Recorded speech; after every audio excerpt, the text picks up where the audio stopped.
Hey guys, how are you all? This is Deepak from Chemical Gyan YouTube channel. So here I am with an interesting video on question paper of NEET 2019.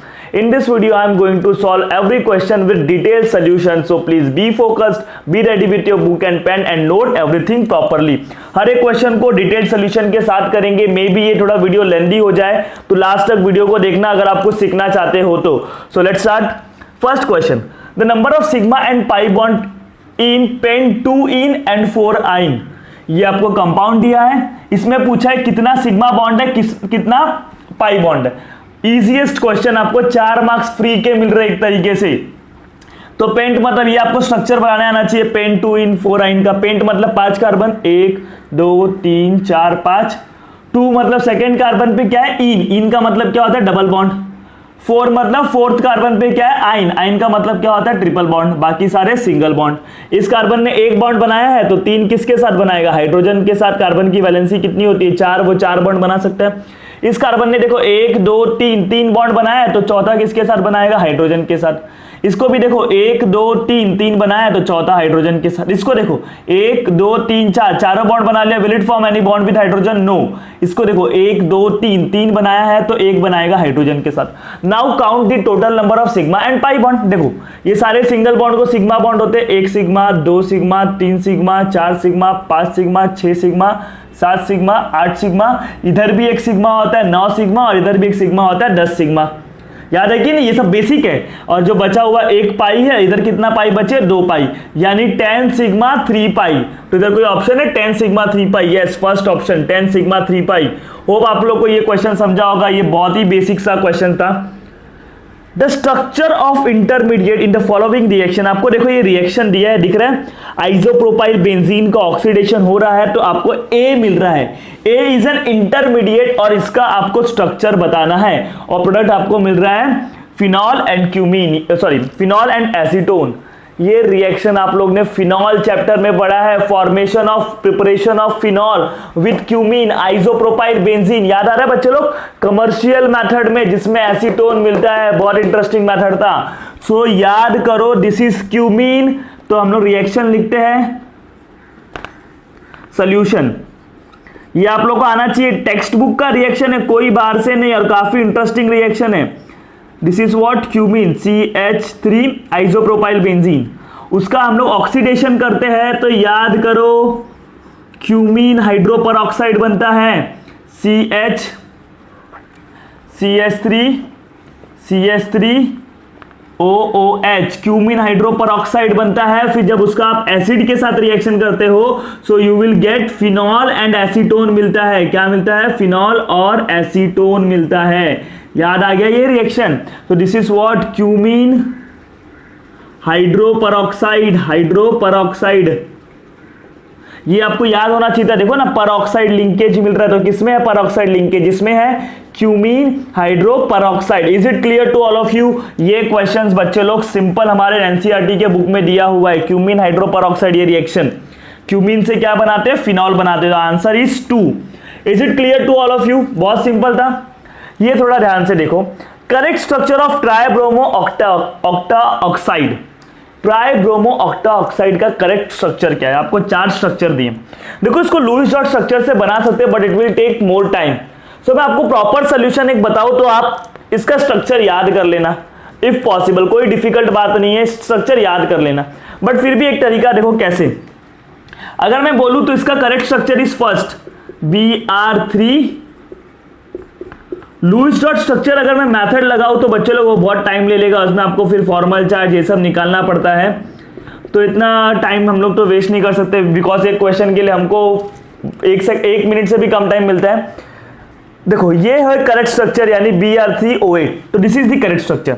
अगर आप Br3O8 में bromine का oxidation state निकालोगे, oxidation state bromine का निकालो, आता होगा तो इसको आप क्या मानोगे, 3 ब्रोमीन के ऑक्सीडेशन स्टेट को x मान लोगे प्लस 8 ऑक्सीजन का कितना होता है -2 होता है इज इक्वल टू 0.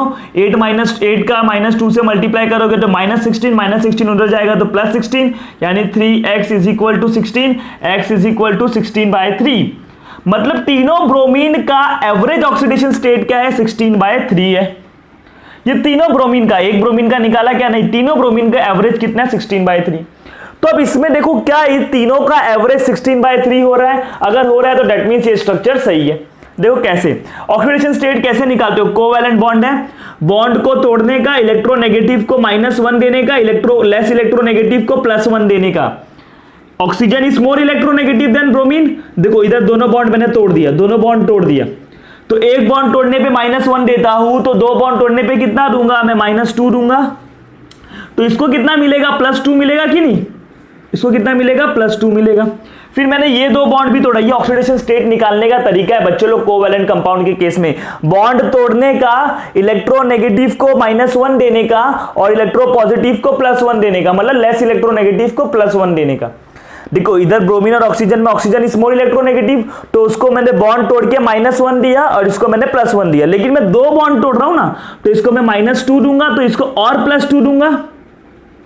वापस में ये दो बॉन्ड तोड़ा, तो इसको -2 दूंगा और इसको +2 दूंगा। अब देखो ये ब्रोमीन और ब्रोमीन का बॉन्ड भी टूटेगा, लेकिन दोनों का इलेक्ट्रोनेगेटिविटी सेम है ना, ब्रोमीन और ब्रोमीन का बॉन्ड टूटेगा तो दोनों का इलेक्ट्रोनेगेटिविटी सेम है, तो इसको 0, इसको 0। Is it clear? तो देखो +2 +2 +2 यानी ओवरऑल कितना आ रहा है, +6 आ रहा है। इस पे कितना आ रहा है, +6 आ रहा है, तो ये ब्रोमीन पे भी कितना आएगा बच्चों लोग, +6 आएगा। आप खुद कभी कर सकते हो, ये ब्रोमीन पे भी कितना आएगा, +6 आएगा कि नहीं। अब इस पे देखो कितना है, ये वाले पे देखो, ये ब्रोमीन है, ब्रोमीन के साथ ऑक्सीजन जुड़ा हुआ है, तोड़ो इसको, इसको भी तोड़ो। अगर एक देखो इलेक्ट्रोनेगेटिव को -1 देने का, लेकिन दो बॉन्ड तोड़ रहे हैं ना, तो दो बॉन्ड तोड़ोगे तो -2 और इसको क्या मिलेगा, +2। इसको भी तोड़ोगे तो -2, इसको क्या मिलेगा, +2। मतलब इसके ऊपर कितना है, +4। ये ब्रोमीन ब्रोमीन बॉन्ड टूटेगा ना, देखो जैसे कि इधर ये ब्रोमीन ब्रोमीन बॉन्ड टूटेगा तो इसको भी 0 मिलेगा, इसको भी 0, बिकॉज दोनों का इलेक्ट्रोनेगेटिविटी सेम है। तो इधर क्या हो गया, +4 हो गया। होप आप लोग को दिख रहा होगा। तो पहले ब्रोमीन का ऑक्सीडेशन स्टेट कितना है, +6, दूसरे का है +4, तीसरे का है +6। ऐड करो, 6 4 10 4 6 16 हो गया, 16 और टोटल कितने हैं, 3। टोटल एवरेज निकाल रहे हैं ना, तो 16/3 एवरेज आ रहा है कि नहीं, और इधर भी 16/3 आ रहा था, that means this is the correct structure. Is it clear? और होप हो सके तो ये याद कर लो, tribromo octaoxide. Is it clear to all of you? So these are the 3 questions. अभी हम लोग और भी क्वेश्चन सॉल्व करेंगे, इसको प्रॉपर्ली आप नोट कर लो। ये चीज समझना बच्चे लोग को, कैसे हम लोग ऑक्सीडेशन स्टेट निकालते हैं कभी भी। जैसे कि ये Br और O है, तोड़ो इसको, इसको -1 दोगे, इसको +1 दोगे, बिकॉज ये bromine is oxygen is more electronegative, तो इसको -1। अगर दो बॉन्ड तोड़ता तो इसको -2, 3 बॉन्ड तोड़ता तो इसको -3, तो इसको +3 मिल जाता। इज इट क्लियर कैसे निकालते? तो वही फंडा इधर लगाया मैंने और आपको निकाल के दिया। सो इसको प्रॉपर्ली नोट कर लो। So guys let's solve the another example. 4d 5p 5f and 6p, these are the 4 orbitals are arranged in order of decreasing energy। decreasing energy में उसको अरेंज करके दिया गया है, which is the correct option? The correct option is, कैसे आप पता करोगे? देखो कोई भी ऑर्बिटल्स का एनर्जी निकालने का तरीका क्या होता है, n+l का वैल्यू ज्यादा होगा तो एनर्जी उस ऑर्बिटल का एनर्जी भी क्या होगा, ज्यादा होगा। If the value of n+l is more, energy will be more. n मतलब क्या, प्रिंसिपल क्वांटम नंबर, जैसे कि ये n का वैल्यू इधर 4 है, समझ रहे हो, इधर n का वैल्यू क्या है, 5 है, इधर भी n का वैल्यू क्या है, 5 है, और n का वैल्यू इधर क्या है, 6 है। ये ऑर्बिट्स का जो नंबर होता है, orbit shell number, that is nothing but principal quantum number. अब आपके पास ऑर्बिटल है s p d f, shells है, तो s sub shell p d और f, इनके लिए जो l का वैल्यू होता है, s सब शेल के लिए 0 होता है, p के लिए 1 होता है, d के लिए 2 होता है और f के लिए 3 होता है। ये आपने पढ़ा है स्ट्रक्चर ऑफ एटम में। चलो स्टार्ट करें। अभी देखो इसके बेसिस पे आप क्या करोगे, एनर्जी पता करोगे। पहले मैं बात करूंगा 4d की। 4d, 4 क्या है, n का वैल्यू इधर क्या है बच्चों लोग, 4 है, l का वैल्यू कितना है, 3 है, l का वैल्यू कितना है, 2। 4d है ना, n मतलब क्या, प्रिंसिपल क्वांटम नंबर, जो ये बाहर वाला लिखा है ना, ये सब ये सारे क्या है, n है। तो 4d के लिए n का वैल्यू कितना है, 4 है, और l का वैल्यू d के लिए कितना होता है, 2 होता है, तो 4 + 2 6 हो गया।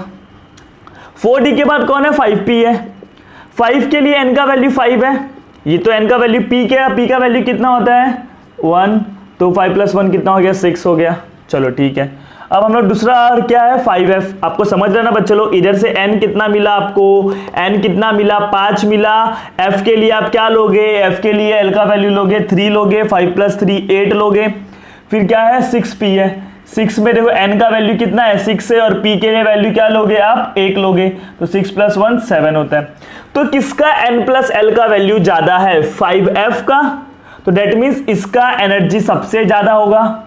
फिर इसका होगा, अब देखो ये दोनों में किसका एनर्जी ज्यादा होगा, जब भी n + l का वैल्यू सेम आए तो आप एनर्जी किसके बेसिस पे निकालोगे, सिर्फ n के वैल्यू पे।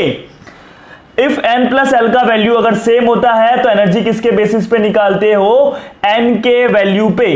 तो इधर देखो दोनों का एडिशन सेम आ रहा है, लेकिन n का वैल्यू इसमें ज्यादा है ना 5, n का वैल्यू इसमें ज्यादा है, दैट मीन्स इसका एनर्जी ज्यादा होगा। तो सबसे ज्यादा एनर्जी किसका है 5f का है, क्योंकि इसका n + l का वैल्यू ज्यादा है। फिर किसका है बच्चे लोग 6p का है, यस। फिर ये दोनों में आप किसका ज्यादा लिखोगे, मैं लिखूंगा 5p का। वाई 5p, भले ये दोनों का एडिशन सेम है n + l का वैल्यू, बट जिसका n ज्यादा होगा उस केस में उसका एनर्जी ज्यादा होगा, तो फिर आएगा 5p, फिर आएगा 4d। तो ये करेक्ट ऑप्शन है। किधर है ये ऑप्शन, ऐसा 5f है, 6p है, 5p है, 4d, that means first option is correct option. 4 marks मिल गए। कितना सिंपल सा क्वेश्चन था बच्चों लोग। ये आप लोग को देखो मैं एक्सप्लेन कर रहा हूँ, दैट्स व्हाई मुझे टाइम ज्यादा लग रहा है, बट ये आपको विद इन 1 मिनट के अंदर आप सॉल्व कर लोगे अगर आपको पता होता। ये देखो थर्मोडायनामिक्स का क्वेश्चन, सबसे इजी क्वेश्चन है। Under isothermal condition a gas at expands from 0.1 litre to 0.25 litre, मतलब वॉल्यूम चेंज हो रहा है against a constant external pressure. देखो ये लाइन देके बहुत मजा आ गया। कांस्टेंट एक्सटर्नल प्रेशर बोला है तो द वर्क डन, तो जब भी कांस्टेंट एक्सटर्नल प्रेशर होता है तो वर्क डन कैसे निकालते हो, -p ΔV -p external ΔV। Pressure क्या है कांस्टेंट ना, तो आप ये वाला फॉर्मूला यूज करते हो, याद आ रहा है, when the pressure is constant we will use this formula -p ΔV। Pressure कितना दिया है 2 बार दिया है तो -2 बार। डेल्टा V कितना दिया, डेल्टा V मतलब क्या, change in volume. V2 - V1, V2 कितना दिया है 0.25 माइनस V1 कितना दिया है 0.1 लीटर हो जाएगा। ये भी लीटर है, ये भी लीटर है, माइनस करके लीटर ही आने वाला है। तो -2 इधर से निकला, 0.25 में तो 0.1 माइनस करो तो कितना हो जाएगा 0.15 हो जाएगा, 0.15। एक सेकेंड, ये -2 बार है और ये 0.15 लीटर है। इसका भी आप मल्टीप्लाई करोगे तो कितना हो जाएगा 0.15 का इसके साथ मल्टीप्लाई करोगे तो आपका आंसर हो जाएगा 0.3 हो जाएगा। देखो 2 5 0 1 0 0.3 ये बार है और ये क्या है लीटर है, -0.3 bar litre, -0.3 bar litre. But आपको 1 बार लीटर का वैल्यू दिया है। देखो क्वेश्चन में 1 लीटर बार क्या होता है 100 जूल होता है। तो इधर आप क्या करोगे 100 से मल्टीप्लाई करोगे। 1 लीटर बार का वैल्यू कितना दिया है 100 जूल होता है ना, तो इधर क्या हो जाएगा आपका आंसर जो हो जाएगा W वर्क क्या हो जाएगा -0.3 लीटर बार के जगह पे मैं क्या रखूंगा 100 जूल रखूंगा। तो ये कितना हो जाएगा, इसको मल्टीप्लाई करोगे तो -30 जूल हो जाएगा। वर्क डन कितना आया -30 joule. Is it clear, -30 joule. Expansion होता है तो वर्क नेगेटिव भी आता है। देखो ना एक्सपांशन हो रहा है 0.1 से 0.25, वॉल्यूम बढ़ रहा है तो एक्सपांशन होता है तो वर्क डन नेगेटिव आता है। ये फॉर्मूला कब यूज करने का, जब प्रेशर कांस्टेंट होता है। देखो इधर लिखा है एट कांस्टेंट एक्सटर्नल प्रेशर, तो W = -P external ΔV।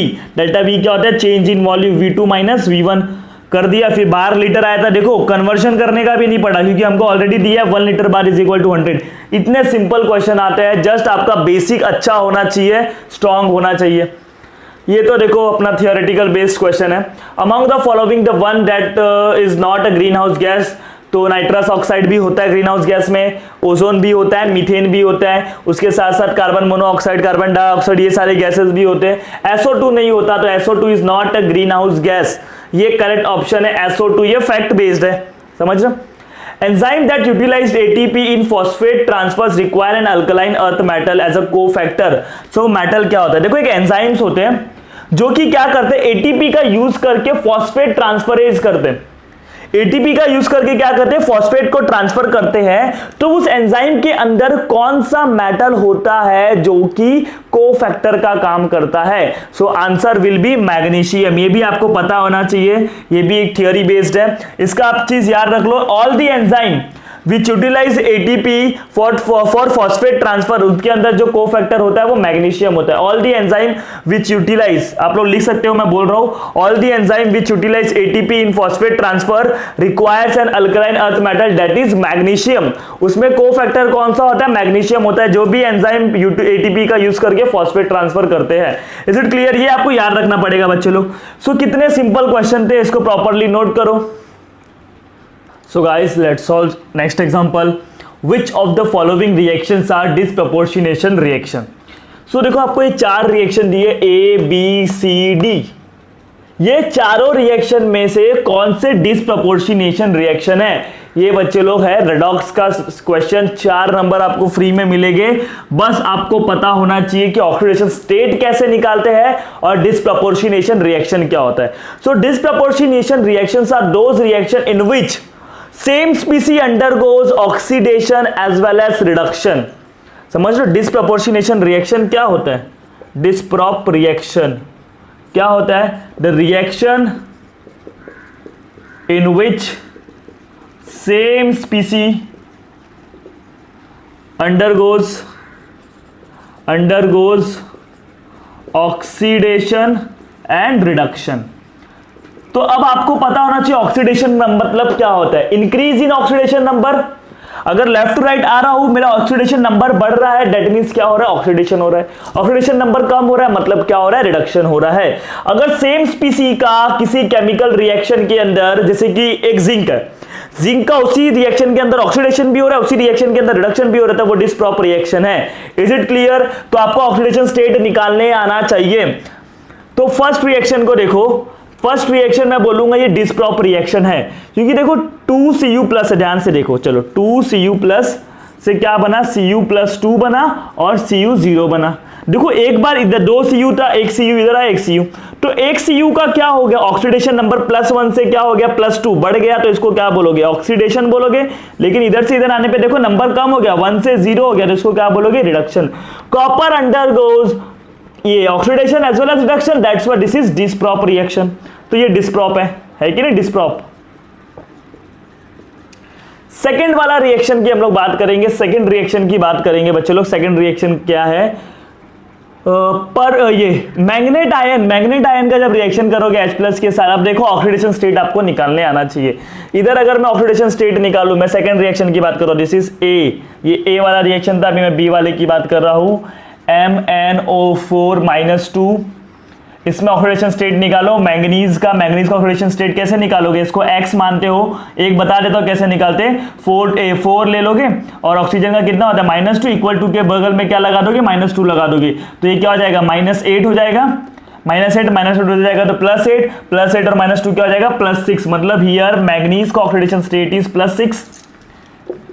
Manganese का ऑक्सीडेशन स्टेट दिख रहा है कैसा चेंज होता है कि नहीं? इधर क्या आ गया? MnO4-2 MnO4- कितना हो जाएगा? ये 4 का कितना हो जाएगा? -8 हो जाएगा। -8 हो जाएगा तो कितना हो जाएगा? ओके 2 MnO4- ना, ओके फाइन, यानी इधर कितना आ जाएगा? +7 हो जाएगा। आपको निकालने आना चाहिए। ये -8 है, -8 उधर जाएगा तो +8, उस इक्वल टू के उस तरफ -1 ऑलरेडी है। बात समझ रहे हो? तो +8 और -1 कितना होता है? +7 हो जाता है। Is it clear? Now MnO2 में देखो ये रिएक्शन 2H2O भी है। MnO2 देखोगे तो ऑक्सीजन का कितना होता है? -2 होता है, तो 2 ऑक्सीजन है तो -2 × 2 -4, उधर जाएगा तो +4, मतलब इसका क्या आ जाएगा? +4 आ जाएगा। तो आप ध्यान से देख सकते हो, इधर से इधर आने पे ऑक्सीडेशन नंबर बढ़ रहा है ना, 6 से 7 हो रहा है, मतलब ये ऑक्सीडेशन है। लेकिन इधर से इधर आने पर ऑक्सीडेशन नंबर कम हो रहा है, मतलब रिडक्शन है। तो आप देख सकते हो in this reaction these manganese is undergoes reduction as well as oxidation, that means this is also disprop reaction. तो इसका आंसर है ना बच्चे लोग, ये पहला वाला है A एंड B।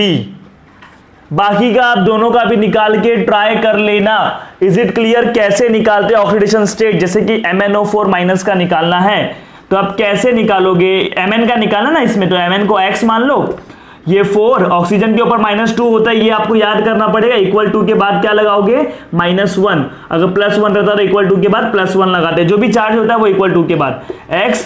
ये 4 2 क्या होता है? 8, लेकिन प्लस माइनस क्या होगा? माइनस, इधर -1, -8 उधर जाएगा तो +8। आंसर क्या आ जाएगा इधर से? 1 सेकंड रुको।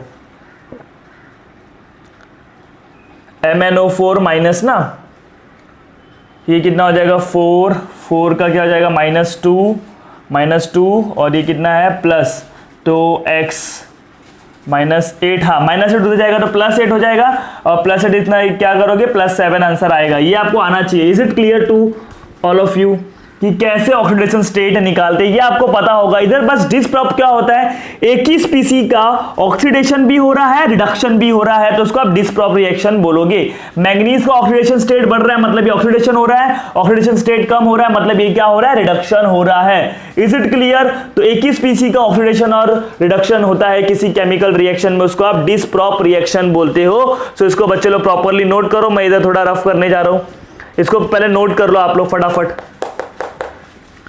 रफ कर दूं। चलो ये वाला मैं रफ कर दे रहा हूं, बाकी का आप ये दोनों भी निकाल देना। आपको देखना कि डिसप्रॉप नहीं मिलेगा, बट फिर भी आप लोग निकाल के ट्राई कर लेना। Answer is first A and B, only A and B, C और D डिसप्रॉप नहीं है। डिसप्रॉप होने के लिए एक ऑक्सीडेशन भी होना चाहिए उसी स्पीसी का, रिडक्शन भी होना चाहिए उसी स्पीसी का। अब देखो ये काफी इजी क्वेश्चन आया इलेक्ट्रोकेमिस्ट्री से। फॉर द सेल रिएक्शन, ये फेरिक है, फेरिक का आयोडाइड के साथ रिएक्शन हुआ, इधर एक आपको सेल रिएक्शन दिया है। E standard of the cell कितना दिया है 0.24 at 298 kelvin. The standard Gibbs free energy calculate करना है। Very easy question. देखो सोल्यूशन कैसे करोगे आप इसका, गिब्स, पहले तो सबसे पहली बार आपको स्टैंडर्ड गिब्स फ्री एनर्जी का फॉर्मूला पता होना चाहिए। स्टैंडर्ड गिब्स फ्री एनर्जी का फॉर्मूला क्या होता है, -n E standard -n F E standard of the cell. This is the formula to calculate standard Gibbs free energy. This is the formula. अब देखो आपको F का वैल्यू पता है 96500 होता है। E standard of the cell is also given 0.24 volt.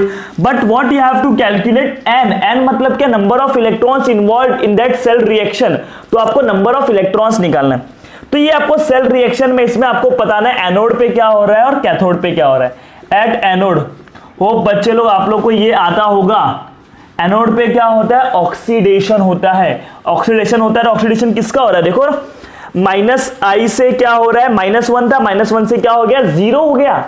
मतलब -1 छोटा होता है, 0 बड़ा होता है ना। तो लेफ्ट राइट जब भी आप जा रहे हो और ऑक्सीडेशन नंबर बढ़ रहा है तो उसको आप ऑक्सीडेशन रिएक्शन बोलते हो। तो एनोड पे क्या हो रहा है, 2I- का रिएक्शन से क्या बन रहा है I2। ये एनोड हाफ सेल रिएक्शन है। फिर कैथोड हाफ सेल रिएक्शन, इधर -1 था, इधर क्या हो गया 0, मतलब इसने एक इलेक्ट्रॉन लिया ना, -1 से क्या हो गया, सॉरी एक इलेक्ट्रॉन दे दिया। देखो -1 था, मैंने अपना एक इलेक्ट्रॉन दे दिया तो मेरे ऊपर 0 चार्ज आ जाएगा।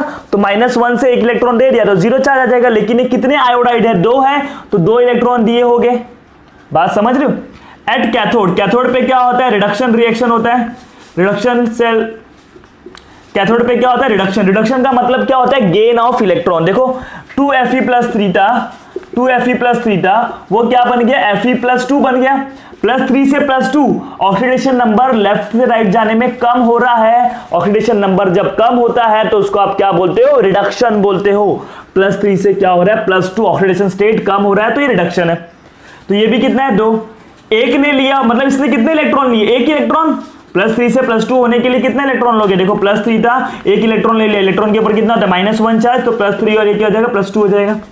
लेकिन कितने Fe है, 2, तो मतलब इधर भी कितने इलेक्ट्रॉन लिए होंगे, 2 इलेक्ट्रॉन लिए होंगे। तो ये 2 आयोडाइड ने 2 इलेक्ट्रॉन दिए और इसने 2 इलेक्ट्रॉन लिए, तो ये ऑक्सीडेशन हो गया, ये रिडक्शन हो गया। तो कितने इलेक्ट्रॉन इन्वॉल्व है, 2 इलेक्ट्रॉन्स। दिख रहा ना, इधर भी कितने इलेक्ट्रॉन्स, 2 इलेक्ट्रॉन्स। तो n का वैल्यू क्या हो गया, 2। अब स्टैंडर्ड गिब्स फ्री एनर्जी निकालो। स्टैंडर्ड गिब्स फ्री एनर्जी क्या होता है, -n F E standard of the cell. -n 2 है, F का वैल्यू 96500 कूलम, और E स्टैंडर्ड कितना दिया, 0.24 वोल्ट दिया है। कैलकुलेट करोगे तो आप लोग इसका आंसर आएगा अराउंड, देखो 200 20 2 5 10 0 2 6 12 और 1 3 2 9 18 और 1 19 -9300 इंटू 0.24। अगर बच्चे लोग आप इसको कैलकुलेट करोगे तो आपका जो आंसर आएगा -46320 जूल पर मोल आएगा, जूल पर मोल आएगा। बट आपको ऑप्शन देखो किलो जूल में दिया है ना, किलो जूल, तो आप इसको क्या करो, 1000 से डिवाइड कर दो। क्या कर दो, 1000 से डिवाइड कर दो। 1000 से डिवाइड कर दोगे तो क्या हो जाएगा, -46.32 हो जाएगा। डेसिमल इधर आ जाएगा ना, 1000 से डिवाइड कर दिया तो -46.32 किलो जूल पर मोल। ये क्या आ गया आपका स्टैंडर्ड गिव्स फ्री एनर्जी। देखो नेगेटिव वैल्यू आएगा, इज इट क्लियर, क्या आएगा नेगेटिव, तो -46.32 kilo joule. Yes this is correct option. Is it clear, क्या किया पहले कभी भी ऐसा क्वेश्चन आए ना तो जो सेल रिएक्शन दिया है उसमें से आप एनोड हाफ सेल रिएक्शन और कैथोड हाफ सेल रिएक्शन यानी ऑक्सीडेशन और रिडक्शन सेल रिएक्शन को लिखो और उधर पहचानो कितने इलेक्ट्रॉन्स इन्वॉल्व है ऑक्सीडेशन और रिडक्शन में। ये वैल्यू मिल जाएगा तो आपका ये तो इजी फॉर्मूला था स्टैंडर्ड गिव्स फ्री एनर्जी का, वैल्यू पुटअप किया आपको आंसर आ गया। ऑप्शन आ रहा था जूल में आपका आंसर, बट इसको डिवाइड करके क्या कर दोगे, किलो जूल कर दोगे 1000 से डिवाइड करके। ये वाला भी बहुत ईजी था बच्चों लोग, जिसमें ऑक्सीडेशन रिडक्शन एक ही स्पीसी का होता है उस रिएक्शन को डिसप्रॉप रिएक्शन बोलते हैं, तो इसको आप प्रॉपरली बच्चों लोग नोट कर लो। So guys, the next question is the most suitable reagent for the following conversion is dash। ये देखो ये ब्यूटाइन है और ब्यूटाइन से क्या बन रहा है, ब्यूटीन बन रहा है, सिस बन रहा है, सिस टू ब्यूटीन। तो ये जो रिएक्शन हुआ उसके लिए फॉलोइंग, जो इसके लिए ये 4 ऑप्शन में से which is this suitable reagent. Hydrocarbon का ये चैप्टर का क्वेश्चन है, बहुत सिंपल सा क्वेश्चन है। देखो अगर आप पढ़े होगे तो सोल्यूशन में देता हूं, सोडियम एंड लिक्विड अमोनिया ये किसमें यूज होता है, बर्च रिडक्शन, याद आ रहा है बर्च रिडक्शन, और बर्च रिडक्शन में हमेशा ट्रांस मिलता है बच्चों लोग, इधर प्रोडक्टोसिस मिला है first. Second option is H2 palladium. H2 palladium जो होता है, देखो ये पैलेडियम होता है, पैलेडियम के सरफेस पे क्या होते हैं, हाइड्रोजन एब्जॉर्ब होते हैं। तो वो ऐसा तो नहीं ना एक हाइड्रोजन ऊपर से आएगा एक हाइड्रोजन नीचे से, दोनों हाइड्रोजन सेम जगह से आ रहे हैं, इसलिए इसमें आपको मिलता है सिस अल्कीन मिलता है, सिस अल्कीन मिलता है। जबकि याद कर लो बर्च रिडक्शन होगा sodium in liquid ammonia you will get trans alkene. ये कैसे मिलता है वो हम किसी और वीडियो में डिस्कस करेंगे, बट अभी याद रख लो बर्च रिडक्शन के time you will get trans alkene, while in case of H2 palladium यानी कैटालिटिक हाइड्रोजनेशन में आपको क्या मिलेगा, सिस अल्कीन मिलेगा। तो सिस ये वाला करेक्ट ऑप्शन है। फिर भी थर्ड और फोर्थ को देख लेते हैं। थर्ड क्या है, जिंक HCl। जिंक HCl बच्चे लोग मालूम है क्या करता है ना, वो अल्काइन से क्या बना देगा, अल्काइल हलाइड बना देगा, रिड्यूस करके अल्काइल हलाइड बनाएगा। आपको तो अल्कीन चाहिए। एंड फोर्थ ऑप्शन इज ये देखो मैंने डायरेक्टली लिखता हूं फोर्थ ऑप्शन, ये आपको पता है मर्क्यूरी है और वाटर है बच्चे लोग, एसिडिक कंडीशन में OM-DM रिएक्शन, ऑक्सीमर्क्यूरेशन डीमर्क्यूरेशन इनॉल बनता है, याद आ रहा है OM-DM रिएक्शन ऑक्सीमर्क्यूरेशन डीमर्क्यूरेशन, आपको इनॉल मिलेगा। बट आपको चाहिए क्या, इसमें आपको चाहिए सिस अल्कीन। तो सिस अल्कीन कौन दे रहा है, H2 palladium, that means second option is correct. Is it clear to all of you, ये याद कर लो बर्च रिडक्शन ट्रांस अल्कीन देगा। देखो which is the correct thermal stability order of H2E। H2E एक जनरल फॉर्मूला जिसमें E के जगह पे ऑक्सीजन, सल्फर, सेलेनियम, टेल्यूरियम और पोलोनियम आएंगे। तो करेक्ट स्टेबिलिटी ऑर्डर आपको ये पूछा है इस क्वेश्चन के लिए, करेक्ट स्टेबिलिटी ऑर्डर। तो आपको पता है मैं इधर लिख रहा हूं बच्चों लोग, इधर इसका सोल्यूशन दे रहा हूं। देखो सोल्यूशन क्या है ना गाइस, आपको पता है डाउन द ग्रुप, देखो thermal stability is directly proportional to bond strength, ये नोट कर लो। Thermal stability is directly proportional to bond strength and bond strength is inversely proportional to bond length. Bond strength is inversely proportional to bond length. Thermal stability is directly मतलब bond strength बढ़ेगा तो thermal stability बढ़ेगा, मतलब वो ज्यादा thermally stable होगा। लेकिन bond strength किस पे डिपेंड करता है, बॉन्ड लेंथ पे। बॉन्ड लेंथ बढ़ेगा तो बॉन्ड स्ट्रेंथ कम होगा। इन शॉर्ट आपको एक चीज पता चल गया, इधर से अगर मैं कंक्लूजन निकालूं तो thermal stability is inversely proportional to bond length, ये दोनों को मिला के कंक्लूजन निकाला, thermal stability is inversely proportional to bond length, मतलब बॉन्ड लेंथ बढ़ेगा तो थर्मल स्टेबिलिटी कम होगा। अब देखो ऑक्सीजन है, सल्फर है, सेलेनियम है, टेल्यूरियम है और अपना क्या है, पोलोनियम है। डाउन द ग्रुप जाते हो आप तो साइज क्या होता है, बढ़ता है। साइज बढ़ेगा तो बॉन्ड लेंथ भी क्या होगा, बढ़ेगा, और बॉन्ड लेंथ बढ़ेगा तो थर्मल स्टेबिलिटी क्या होगा, कम होगा। मतलब पोलोनियम वाले का थर्मल स्टेबिलिटी सबसे कम है, फिर टेल्यूरियम, फिर सेलेनियम, फिर सल्फर, फिर ऑक्सीजन। तो वाटर का जो होगा H2O का वो थर्मल स्टेबिलिटी सबसे ज्यादा होगा। Is it clear, down the group क्या हो रहा है, साइज बढ़ रहा है, साइज बढ़ता है तो बॉन्ड लेंथ बढ़ेगा, बॉन्ड लेंथ बढ़ेगा तो वो जितना लंबा बॉन्ड उतना इजीली टूट जाता है। तो इसका बॉन्ड सबसे लंबा है तो वो इजीली क्या होगा, ब्रेक हो जाएगा। तो H2PO का सबसे कम होगा, सबसे कम H2PO का, फिर H2TO, H2PO सबसे कम है, फिर H2TE है, फिर सेलेनियम है, फिर sulphur. Yes this is second option is correct, the second option is correct. Is it clear to all of you, second option is correct. So guys इसको नोट कर लो आप लोग, ये जो इसका सोल्यूशन है मैं इसको रफ कर रहा हूं बिकॉज थर्ड वाले का सोल्यूशन भी लिखवाना है, तो इफ पॉसिबल आप इसको नोट कर लो। और मैंने वैसे भी पीडीएफ दिया है आपको हर एक क्वेश्चन का सोल्यूशन के साथ, रफ कर दूं।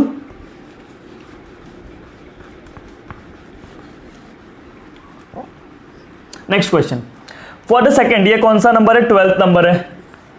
For the second period element, देखो सेकंड पीरियड एलिमेंट में कौन आता है, lithium, beryllium, boron, carbon, nitrogen, oxygen, fluorine, neon. The correct increasing order of first ionisation enthalpy, what is ionisation enthalpy, energy required to remove electron from an isolated gaseous atom. ये atom से electron निकालने के लिए जो आप energy देते हो उसको आप क्या बोलोगे, आयोनाइजेशन एनर्जी। तो आयोनाइजेशन एनर्जी का करेक्ट ऑर्डर कौन सा है, इंक्रीजिंग ऑर्डर। तो एज यू नो, ये पीरियोडिक टेबल में आपने पढ़ा है, ionisation energy is inversely proportional to size. देखो ना, साइज अगर बड़ा है, बहुत बड़ा एटम है, तो न्यूक्लियस और आउटर मोस्ट इलेक्ट्रॉन की बीच की दूरी ज्यादा है, तो अब थोड़ा सा भी एनर्जी दोगे आप इलेक्ट्रॉन को लेके निकल जाओगे। इलेक्ट्रॉन निकालने के लिए जो एनर्जी दे रहे हो उसको आयोनाइजेशन एनर्जी। तो साइज बड़ा है तो न्यूक्लियस और इलेक्ट्रॉन के बीच का दूरी क्या है, ज्यादा है, आप इलेक्ट्रॉन को इजीली निकाल लोगे कम एनर्जी में। बात समझ रहे हो। तो आपको पता है लेफ्ट टू राइट जाते हो तो साइज क्या होता है, कम होता है। साइज कम हो रहा है मतलब आयोनाइजेशन एनर्जी बढ़ना चाहिए। दैट मींस साइज कम हो रहा है ना, साइज कम होता है तो आयोनाइजेशन एनर्जी क्या होना चाहिए, बढ़ना चाहिए। तो लिथियम वाले का सबसे कम होगा और सबसे ज्यादा किसका होगा, नियॉन का। बट साइज के साथ साथ स्टेबल कॉन्फ़िगरेशन भी डिपेंड करता है। अगर आप ये ऑप्शन देखोगे तो lithium, beryllium, boron, carbon, nitrogen, oxygen, आप तो ये ऑप्शन करेक्ट करके आ जाओगे, क्योंकि डाउन लेफ्ट टू राइट जाते हो साइज छोटा हो रहा है तो आयोनाइजेशन एंथैल्पी बढ़ रहा है, तो आप तो ये करेक्ट बोल दोगे, लेकिन ये करेक्ट नहीं है। The correct option is second option. Why? Ionisation enthalpy is inversely proportional to size, it's fine, but correct option is second. Why? अगर आप बेरिलियम और बोरॉन में देखोगे तो बेरिलियम का कॉन्फ़िगरेशन क्या होता है, 1s2 2s2, s orbital, s subshell, देखो s सबशेल कंप्लीटली फिल्ड है। फील्ड मतलब समझो स्टेबल कॉन्फ़िगरेशन है। तो अगर जिसका स्टेबल कॉन्फ़िगरेशन होता है तो क्या वो जल्दी अपने इलेक्ट्रॉन्स को देगा, क्या नहीं देगा ना बच्चे लोग। इसके पास ऑलरेडी s सबशेल पूरा फील्ड है तो वो अपने इलेक्ट्रॉन को देने वाला नहीं है। Is it clear? तो देखो बेरिलियम का याद कर लो, बोरॉन से ज्यादा होता है, बेरिलियम का बोरॉन से ज्यादा होता है, तो ये सही है। फिर कार्बन, ऑक्सीजन, नाइट्रोजन, नाइट्रोजन का ज्यादा होता है कार्बन और ऑक्सीजन से, बिकॉज नाइट्रोजन का इलेक्ट्रॉनिक कॉन्फ़िगरेशन क्या होता है, 1s2 2s2 2p3। As you can see that p subshell is half filled, और हाफ फील्ड वाले का एनर्जी क्या होता है बच्चों, मतलब हाफ फील्ड वाला कैसा होता है, स्टेबल होता है। बट नाइट्रोजन का देखो ना, p सबशेल कैसा है, हाफ फील्ड है, और हाफ फील्ड वाला कैसा होता है, स्टेबल होता है। तो it is already stable, so will it gives is electron, ये अपने इलेक्ट्रॉन को देगा क्या, जल्दी नहीं देगा। दैट मींस उसको आपको ज्यादा एनर्जी देना पड़ेगा इलेक्ट्रॉन को निकालने के लिए, मतलब इसका आयोनाइजेशन एंथैल्पी ऑक्सीजन और कार्बन से ज्यादा है। ऑक्सीजन का देखते तो 2p4 हो जाता, अगर मैं ऑक्सीजन का लिखूं तो 2p4 हो जाता। तो अगर मैं ये इलेक्ट्रॉन निकाल दूं ऑक्सीजन का, तो ऑक्सीजन भी स्टेबल बन जाएगा, मतलब ऑक्सीजन इजीली इलेक्ट्रॉन दे देगा as compare to nitrogen. Nitrogen देने वाला नहीं है, बिकॉज नाइट्रोजन का क्या है, पहले से स्टेबल है, 2p3 पहले से स्टेबल है ना, तो अपने हाफ फील्ड है, हाफ फील्ड वाला स्टेबल होता है, वो अपने इलेक्ट्रॉन को जल्दी देते नहीं है। तो इसलिए नाइट्रोजन का जो होगा कार्बन ऑक्सीजन से ज्यादा होगा। बेरिलियम भी देखो फुलफिल्ड है, s सबशेल फुलफिल्ड है, तो उसका बोरॉन से ज्यादा होगा, और that means this is the correct option. Is it clear to all of you? तो ये सब चीज आपको पता होना चाहिए, बेसिक था, इसको प्रॉपरली आप लोग नोट कर लो। So guys let's solve next example. Identify incorrect statement related to PCl5। Phosphorus pentachloride से रिलेटेड इनकरेक्ट स्टेटमेंट कौन सा है? 3 देखो, फॉस्फोरस पेंटाक्लोराइड का स्ट्रक्चर देख लो, PCl5, 3 equatorial bonds makes an angle with 120 degree, एक दूसरे के साथ 120 डिग्री का एंगल बनाते हैं। यस, ये स्टेटमेंट करेक्ट है। 2 एक्सियल PCl बॉन्ड, ये दोनों एक्सियल PCl बॉन्ड है, और ये तीनों 1 2 3 इक्विटोरियल है, एक दूसरे के साथ 180 का एंगल बनाते हैं। यस, वो भी सही है।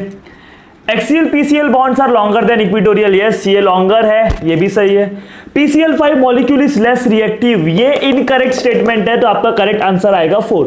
This is incorrect statement. देखो PCl5 में कितने 5 क्लोरीन है, समझ लो। तो इनके इलेक्ट्रॉन क्लाउड में क्या होता है, एक बल्कियर है ना, देख रहे हो बल्कियर ग्रुप है, तो इनके इलेक्ट्रॉन क्लाउड में थोड़ा सा रिपल्शन होता है। रिपल्शन होने की वजह से इसकी स्टेबिलिटी कम है, स्टेबिलिटी क्या है, कम है। स्टेबिलिटी कम है मतलब इसकी रिएक्टिविटी क्या होगा, ज्यादा होगा बच्चे लोग। Reactivity will be more, stability is less, reactive will be more, that's why it is more reactive. But इधर आंसर में क्या लिखा है, इट इज लेस रिएक्टिव, तो therefore it is incorrect statement.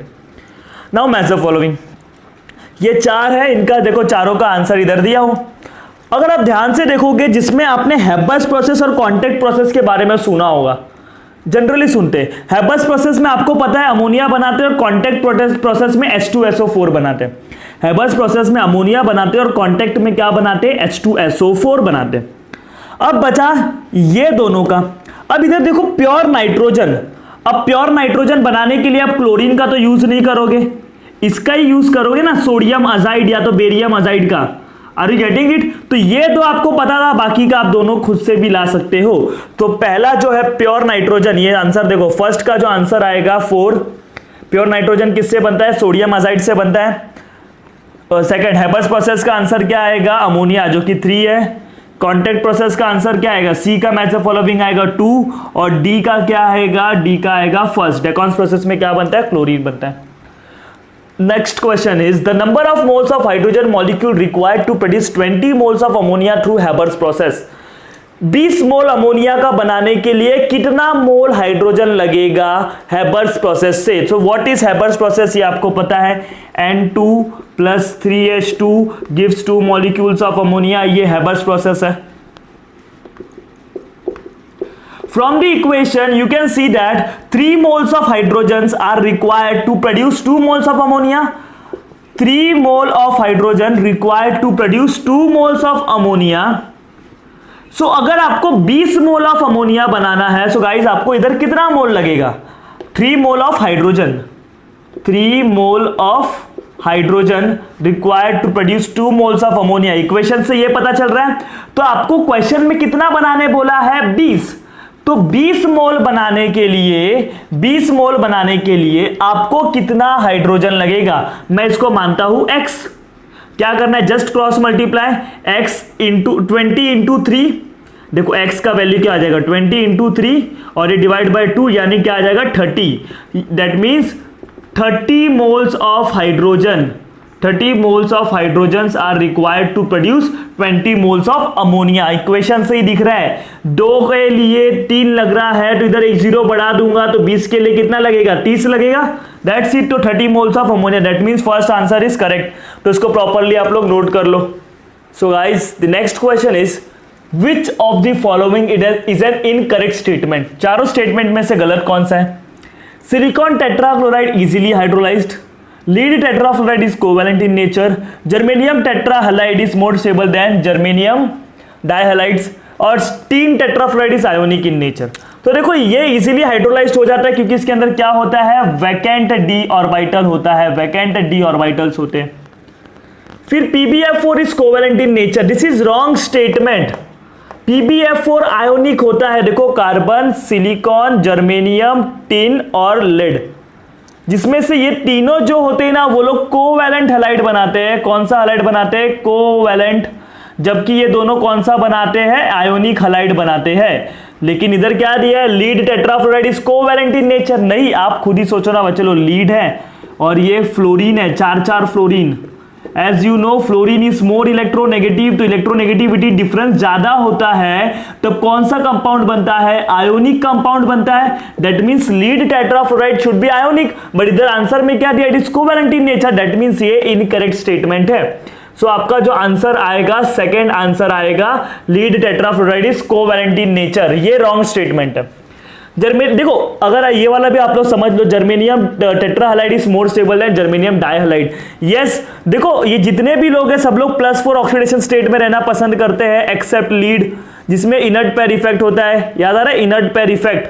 तो इनर्ट पेयर इफेक्ट की वजह से ये +2 में होता है, बाकी सब +4 में रहना पसंद करते हैं। तो जर्मेनियम इसमें कितना है, +4 है, इसमें कितना है, +2, तो +4 वाला स्टेबल है। Is it clear? इतना मत सोचो, लेकिन ये समझ गए ना, lead tetrafluoride is ionic in nature, क्योंकि इलेक्ट्रोनेगेटिविटी डिफरेंस ज्यादा है, फ्लोरीन है। Is it clear? तो लेकिन इधर क्या दिखा है, कोवैलेंट दिखा है, दैट मींस ये इनकरेक्ट स्टेटमेंट है। Next question, which of the following is diatomic molecule species has the only pi bond. Only pi bond. ये 4 मॉलिक्यूल दिया है, डायटॉमिक मॉलिक्यूल, चारों में से किसमें सिर्फ पाई बॉन्ड है, सिग्मा बॉन्ड नहीं है। अगर आप O2 का स्ट्रक्चर देखोगे तो O2 में एक सिग्मा होता है, एक पाई होता है। Be2 में तो पाई बॉन्ड होता ही नहीं। अगर आपको बेरिलियम का स्ट्रक्चर पता होगा, मॉलिक्यूलर ऑर्बिटल डायग्राम पता होगा, देखो बेरिलियम के एक एटम में 4 इलेक्ट्रॉन होते हैं, तो 2 एटम में कितने हो गए, 8 इलेक्ट्रॉन। इसका कॉन्फ़िगरेशन क्या होगा, 1s2 sigma 1s2 sigma star 1s2 sigma 2s2 sigma star 2s2। क्या इसमें एक भी पाई इलेक्ट्रॉन का इन्वॉल्वमेंट है, नहीं, तो इसमें तो पाई बॉन्ड का छोड़ दो। नाइट्रोजन का अगर आप देखोगे, नाइट्रोजन का N ट्रिपल बॉन्ड N, एक सिग्मा होता है, 2 पाई बॉन्ड होता है, उसको भी हम लोग छोड़ते हैं। अब C2 का बात देखो, C2 इज करेक्ट स्टेटमेंट, कैसे वो मैं बताता हूं, देखो ध्यान से। इसका इलेक्ट्रॉनिक कॉन्फ़िगरेशन लिखोगे, एक कार्बन के पास 6 इलेक्ट्रॉन, तो 2 कार्बन के पास कितना इलेक्ट्रॉन हो जाएगी, 12। मॉलिक्यूलर इलेक्ट्रॉनिक कॉन्फ़िगरेशन लिखना है, समझ लो आप लोग को, तो मॉलिक्यूलर एटॉमिक इलेक्ट्रॉनिक कॉन्फ़िगरेशन नहीं, मॉलिक्यूलर लिखने आना चाहिए, sigma 1s2 sigma star 1s2 sigma 2s2 sigma star 2s2 pi 2px2 is equal to pi 2py2। ये कैसे लिखते हैं, this is what you should know guys.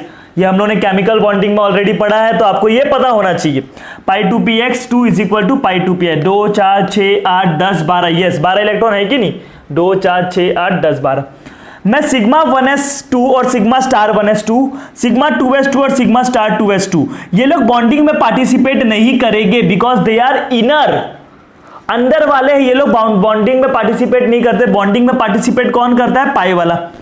अगर देखो आपको मॉलिक्यूलर डायग्राम पता होगा, तो ये सिग्मा 1s, आपको पता है ना, ये 2 ऑर्बिटल्स, एटॉमिक ऑर्बिटल्स मिलके मॉलिक्यूलर ऑर्बिटल बनाते हैं, एक बॉन्डिंग होता है, एक एंटी बॉन्डिंग होता है। तो ये 1s है, ये 1s है, तो इधर सिग्मा 1s बनेगा, इधर सिग्मा स्टार 1s बनेगा, फिर 2s। तो मैं 2s और 1s की बात नहीं कर रहा, I am just talking about 2p। देखो कार्बन के पास p ऑर्बिटल है, जिसमें p सबशेल में 3 ऑर्बिटल होते हैं, ये तीनों कंबाइन होकर बॉन्डिंग भी बनाते हैं और एंटी बॉन्डिंग भी बनाते हैं।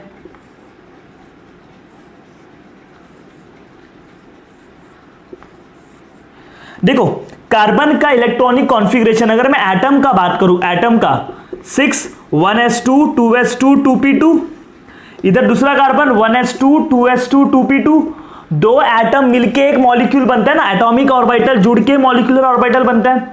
ये बेसिक आपको पता होना चाहिए, 2s2 2p2। 1s 2s का बात हो गया, वो सब नीचे हो गया, उसका बात ही नहीं है, वो लोग इनर है, बॉन्डिंग में पार्टिसिपेट नहीं करते। 2p की बात करते हैं, 2p में कितना इलेक्ट्रॉन है, इसका आपको नाम पता होना चाहिए, पाई 2px होता है, पाई 2py होता है, इसका नाम है सिग्मा 2pz होता है, फिर पाई स्टार 2px हो गया, पाई स्टार 2py हो गया, सिग्मा स्टार 2pz हो गया। These are bonding, these are anti bonding.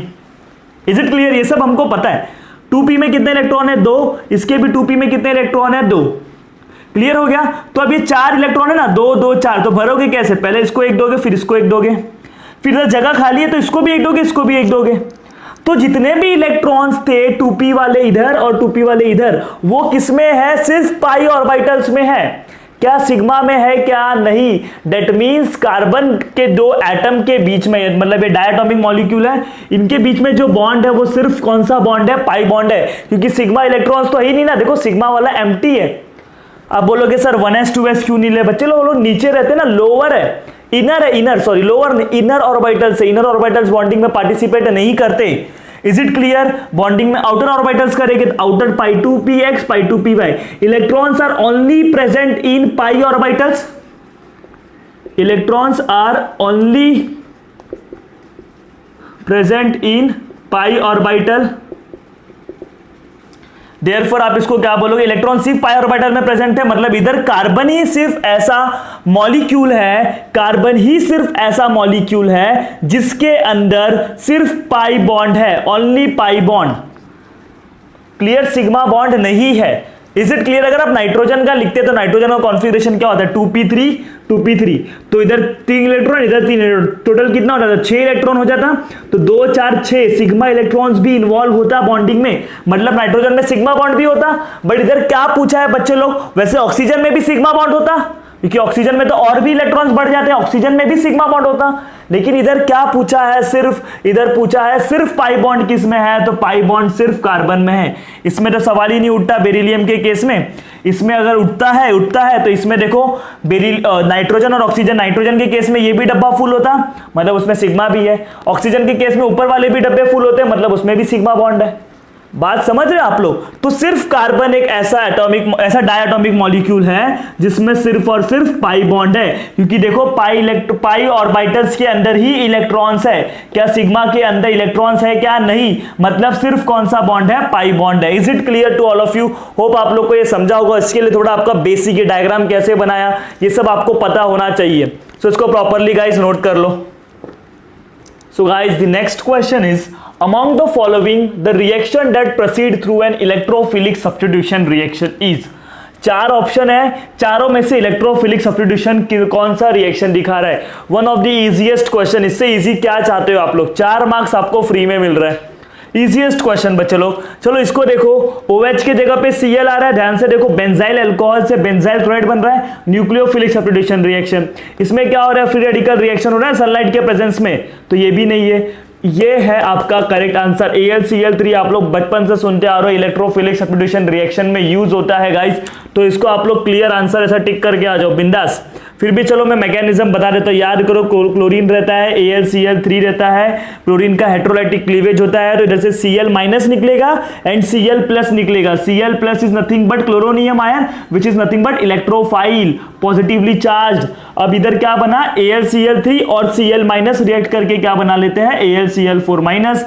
फिर आपको पता है ये बेंजीन के पास जाएगा, Cl प्लस जाएगा, ये इसको इलेक्ट्रॉन देगा, ये सब। फिर ये मैकेनिज्म आपको पता होगा बच्चे लोग। फिर क्या होता है इसके बाद? ये एज इट इज ऐसे का वैसे ही है। इधर क्या आ जाएगा? Cl आ जाएगा, फिर इधर क्या आ जाएगा? पॉजिटिव, इधर आ जाएगा H, फिर इधर कौन आएगा? AlCl4 माइनस पिक्चर में आएगा। ये इसको इलेक्ट्रॉन देगा, हाइड्रोजन को, हाइड्रोजन इलेक्ट्रॉन वापस देगा and you will gate chlorobenzene. Clear हो गया? आपको क्या मिल जाएगा? क्लोरोबेंजीन मिल जाएगा। तो इधर जो है क्लोरोनियम आयन बना ना, electrophile, positive charge PC electrophile बना, जो कि सब्स्टिट्यूट हुआ बेंजीन में, इसलिए इसको क्या बोलोगे? Electrophilic substitution reaction. Clear answer था ये। If the rate constant for the first order reaction is given is K, rate constant है फर्स्ट ऑर्डर रिएक्शन का, क्या है? K। The time required for the completion of 99% of the reaction is given by dash.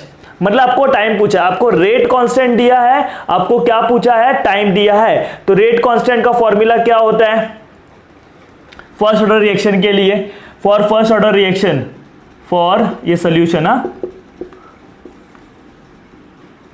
For first order reaction K is equal to 2.303 upon T into log to the base 10 of initial concentration upon final concentration।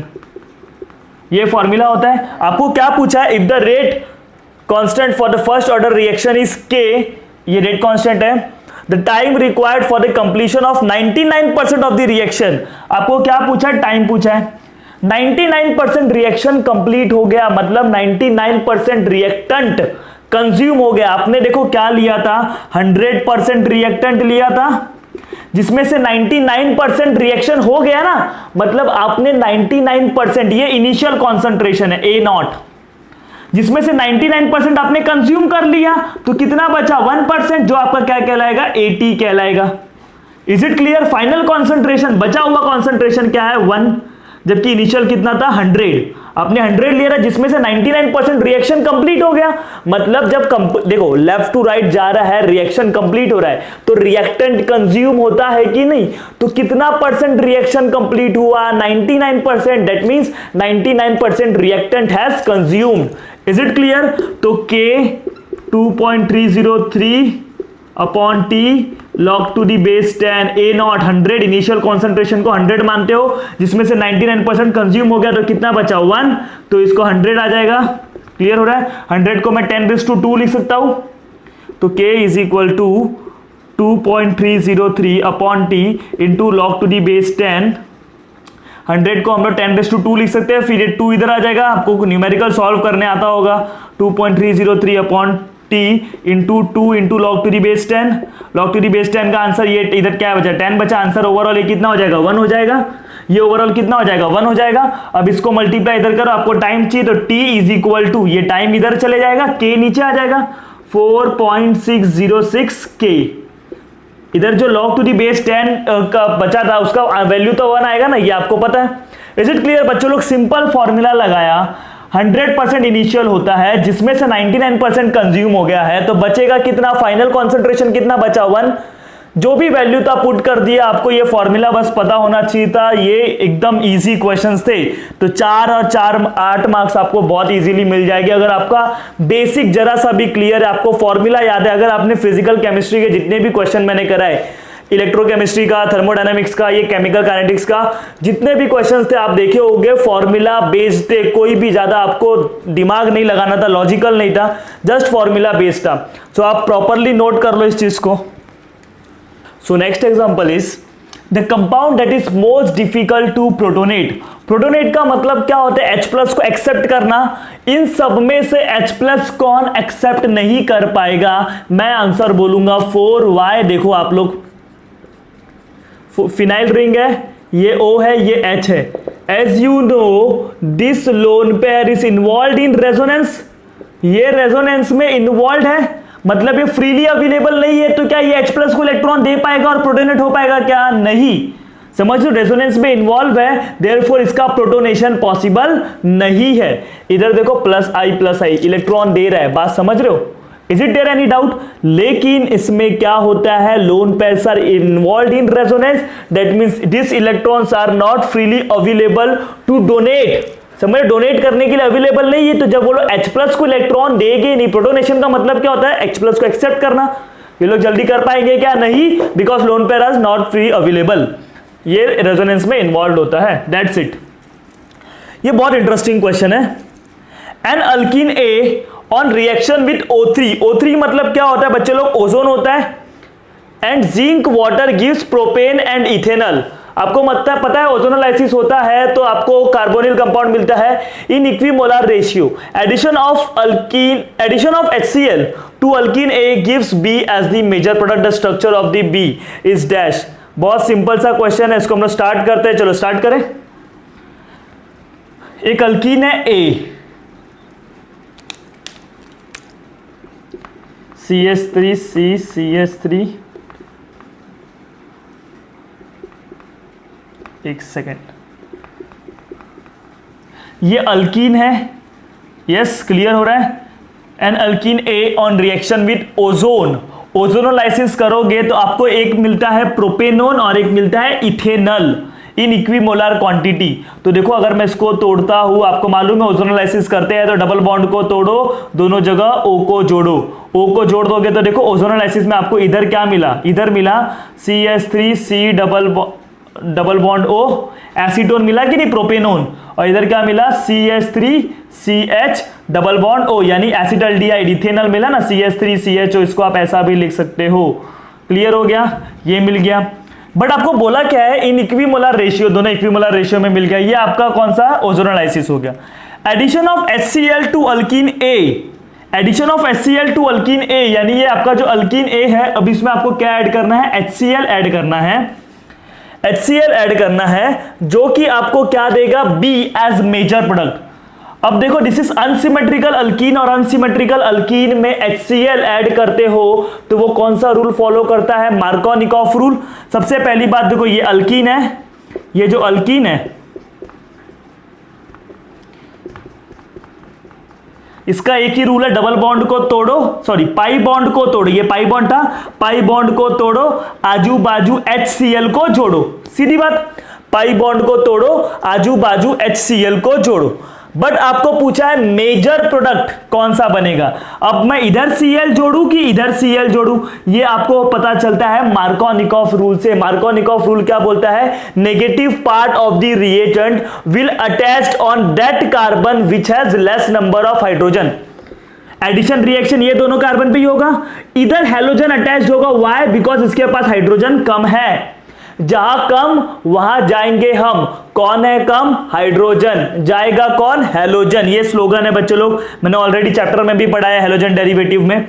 तो जहां कम वहां जाएंगे हम। इधर देखो pi bond को तोड़ो, इसके पास कम हाइड्रोजन है तो इधर कौन आ जाएगा? क्लोरीन आ जाएगा, और इधर कौन आ जाएगा? हाइड्रोजन। तो your final structure is CH3CH2। ये क्या बनेगा? मेजर बनेगा, मार्कोनिकॉफ वाला, और जो दूसरा बनता वो माइनर बनता। ये बहुत सिंपल सा क्वेश्चन था। CH3CH2, तो देखो इधर इसके जैसा कोई स्ट्रक्चर मैच कर रहा है। CH3CH2 फिर CH3CH3Cl, देखो थर्ड स्ट्रक्चर मैच कर रहा है कि नहीं इसके जैसा?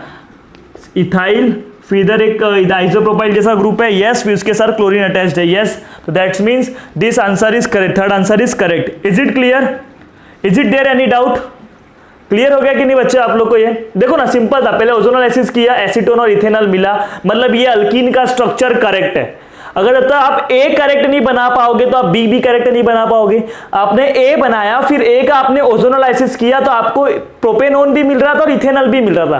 That means alkyne A is correct. अब इसका आप क्या करोगे? HCl ऐड करोगे। Since it is an unsymmetrical alkyne, तो अनसिमेट्रिकल अल्कीन में मार्कोनिकॉफ रूल फॉलो होता है, जहां कम वहां जाएंगे हम। कौन है कम? हाइड्रोजन। जाएगा कौन? हैलोजन।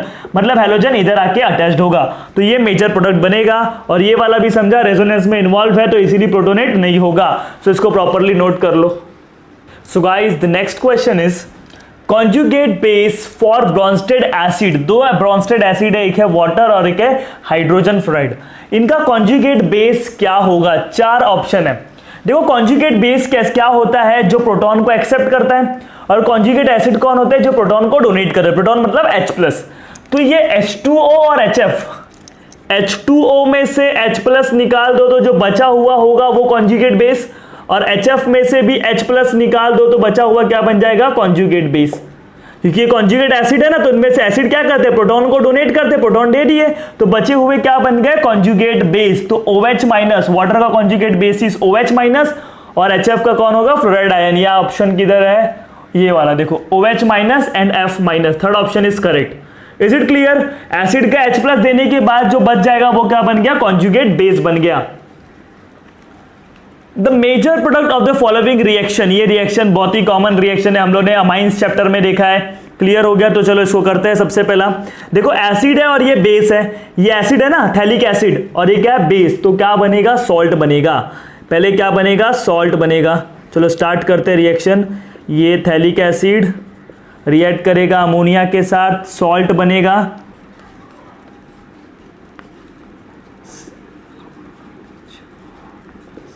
ये माइनस COO-, और ये क्या बन जाएगा? NH4+। ये सॉल्ट बन गया ना। अब इसको आप क्या कर रहे हो? हीट कर रहे हो, स्ट्रांगली हीट कर रहे हो। हीट का साइन है तो पहले क्या निकलेगा? माइनस वाटर निकलेगा। दो molecules of water will remove. इधर से H2O निकलेगा, इधर से भी H2O निकलेगा। तो देखो क्या बनेगा आपके पास, ध्यान से देखना। CO +O NH2 बचेगा, इधर भी C+O NH2 बचेगा। इधर से H2O गया तो दो हाइड्रोजन गया, तो दो हाइड्रोजन इधर बचेगा, और एक ऑक्सीजन गया तो एक ही ऑक्सीजन बचेगा, CONH2। इधर भी CONH2। This is phthalimide. ये क्या है बच्चों लोग? थैलामाइड है। आप इसको लेकिन हीट कर रहे हो ना, हीट करोगे तो इधर से क्या निकलेगा? अमोनिया निकलेगा, NH2, और इधर से एक H निकलेगा, अमोनिया निकलेगा। तो एक H और इधर से दो अमाइन, तो NH2 भी निकलेगा, मतलब NH2 और H, NH3 अमोनिया निकलेगा। तो आपका जो फाइनल प्रोडक्ट आएगा C+O, इधर क्या आएगा? NH3 निकल गया ना। आप स्ट्रांगली हीट कर रहे हो ना, दिख रहा है हीट का सिंबल? स्ट्रांगली हीट कर रहे हो तो आपका आंसर आएगा थैलीमाइड। थैलीमाइड। क्या ये आंसर दिया है थैलीमाइड? ये देखो fourth option, C+O NH, phthalimide. Clear हो गया? बहुत सिंपल था। पहले क्या किया आपने? इसका एसिड है और बेस, तो अमोनियम सॉल्ट बनेगा, यस बन गया सॉल्ट। फिर उसको हीट कर रहे हो तो वाटर निकल जाएगा, निकल गया वाटर। और हीट कर रहे हो तो क्या निकल जाएगा? अमोनिया। तो अमोनिया निकलने के बाद क्या बन गया? थैलीमाइड। ये थैलामाइड है, अमाइड, और ये क्या है? इमाइड है। Is it clear? नेक्स्ट देखो, ये थियरी बेस्ड क्वेश्चन है। Among the following the narrow spectrum antibiotic is penicillin G, जिसको बेंजाइल पेनिसिलिन भी बोलते हैं, पेनिसिलिन G। ये आपको याद रखना है बच्चों लोग। आपके बुक में भी दिया होगा। The non essential amino acid among the following. Non essential amino acid मतलब कौन से अमाइनो एसिड? देखो आपको नैरो स्पेक्ट्रम का मतलब पता है ना। नैरो स्पेक्ट्रम मतलब होता है जो पर्टिकुलर डिजीज को ठीक करने के लिए, बैक्टीरिया को मारने के लिए इनका यूज किया जाता है। किसी भी बैक्टीरिया को नहीं, पर्टिकुलर बैक्टीरिया को ही मार पाएंगे narrow spectrum. Then non-essential amino acid are those amino acid which can be produced in our body, जो हमारे बॉडी में बन सकते हैं और बनते हैं, जो एक्चुअली हमारे बॉडी में बनते हैं, जिसको हमको बाहर से लेने की जरूरत नहीं पड़ती। कुछ अमाइनो एसिड जो हमको फ्रूट से, मीट से, मिल्क से मिलता है, जो बाहर की चीजों से मिलता है, उसको आप क्या बोलते हो? एसेंशियल। जो बॉडी में बनता है उसको क्या बोलते हो? Non essential. तो among the following the non essential is alanine. क्या आएगा आंसर? एलेनिन होगा। दिस इज व्हाट, ये सब आपको याद होना चाहिए। सो इसको आप लोग प्रॉपरली बच्चे लोग नोट कर लो। So guys, we have solved 25 question of NEET 2019 paper. Remaining 20 question we will solve in our next video. So आज जितना भी कराया उस चीज की आप लोग प्रॉपरली प्रैक्टिस करो। आप लोग ने ऑब्जर्व किया होगा क्वेश्चन जितने भी थे पेपर में इजी थे, कोई ज़्यादा डिफिकल्ट नहीं था। अगर आपको थोड़ा सा भी आप अच्छे से पढ़े होगे तो डेफिनेटली आप इस पेपर को इजीली सॉल्व कर सकते थे। तो और 45 क्वेश्चन जो है विद सोल्यूशन मैंने उसका PDF डिस्क्रिप्शन में दिया है, तो आप लोग उसको डाउनलोड करो, उसको भी आप लोग सॉल्व करो। और अगर आप लोग को ये वीडियो अच्छा लगा होगा तो इसको लाइक करो और इस वीडियो को शेयर करो as much as possible with your friend. Till then bye, take care and thank you so much for watching this video.